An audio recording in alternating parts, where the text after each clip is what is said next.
For decades, offshore oil and gas production relied on a single massive piece of infrastructure, the fixed platform. Everything from the wellheads to the processing facilities sat high above the waterline on a steel tower anchored to the seabed. But as energy reserves are discovered in increasingly deeper waters, that architecture hits a hard physical limit. Building a rigid steel jacket from the deep ocean floor up to the surface quickly becomes structurally impossible and economically prohibitive. The engineering solution is the subsea tieback. The wellhead is removed from the surface platform and relocated thousands of meters down to the seafloor, operating directly over the reservoir. This creates the tieback distance problem. Operators now have to transport raw, highly pressurized reservoir products across vast, freezing stretches of the seabed to reach a host processing facility. To make this work, engineers must overcome three massive obstacles. Human intervention is impossible at these depths. The massive foundational structures must be built and maintained in the dark, and the basic physics of fluid transport aggressively work against you. Extracting deep water energy requires a migration of the platform's internal organs directly to the seafloor. Historically, underwater construction and maintenance relied on humans. Surface-supplied air diving is highly effective for visual inspection and manual repair, but it is strictly limited to shallow waters, safely maxing out at around 50 meters.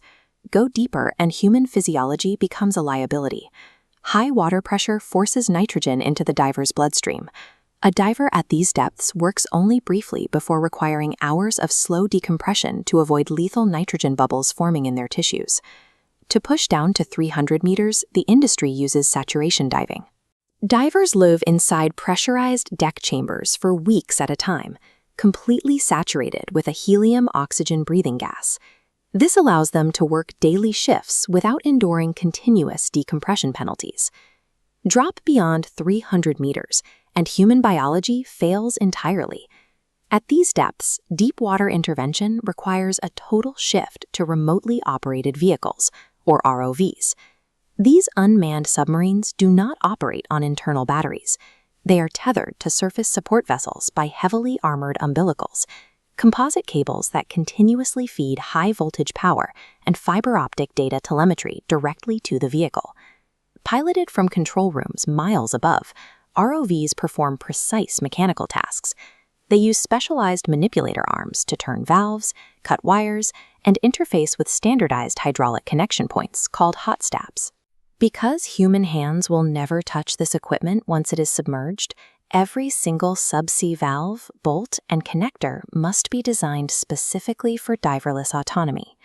Just like surface platforms, subsea architecture is battered by deep ocean currents and internal cyclic pressure. These forces cause metal fatigue, requiring continuous, systematic inspection to verify structural integrity. To find microscopic cracks at high-stress weld nodes, engineers use magnetic particle inspection. By magnetizing the steel and applying specialized particles, invisible structural stresses become clearly visible under ultraviolet light. But the most critical diagnostic tool is flooded member detection. It tests whether a hollow structural tube is breached by seawater. Sound waves reflect instantly off air inside a healthy tube. If flooded, the acoustic wave propagates through water, drastically altering the return signal. Water inside a structural member confirms the steel is compromised. That water ingress degrades the tube's ability to resist buckling under the massive compression loads of the equipment above it. Verifying structural integrity in pitch-black deep water relies entirely on capturing these invisible acoustic and magnetic signals and translating them into actionable maintenance data. Because subsea wells lack the rigid steel jacket of a surface platform to hold them in place, they require a specialized seabed foundation. This illustrates a subsea template tieback system. The heavy steel guide frame, weighing up to 800 tons, is piled into the seabed to coordinate drilling. Mud mats at the corners distribute weight.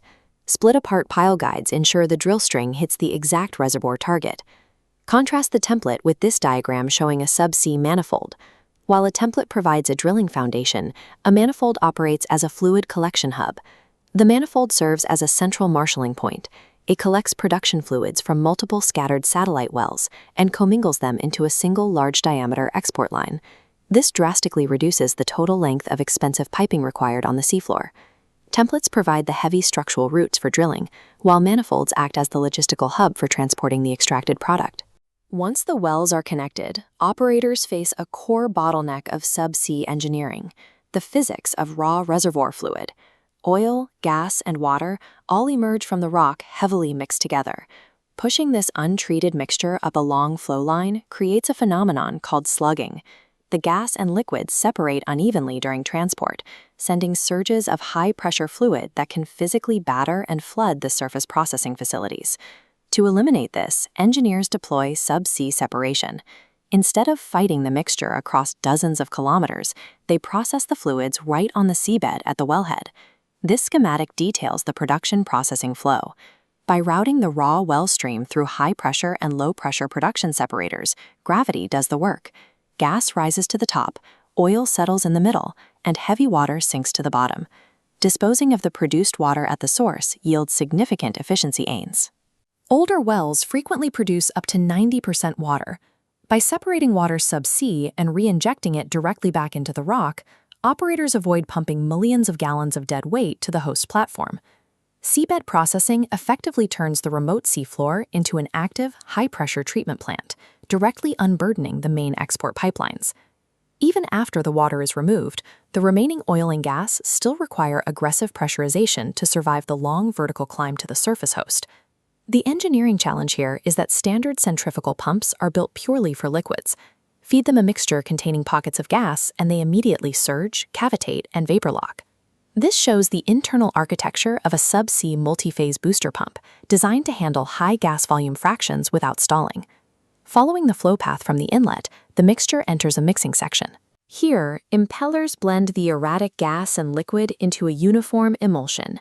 Imparting this pressure boost to a mixed-phase fluid allows operators to transport the hydrocarbon stream through a single export line over extreme distances.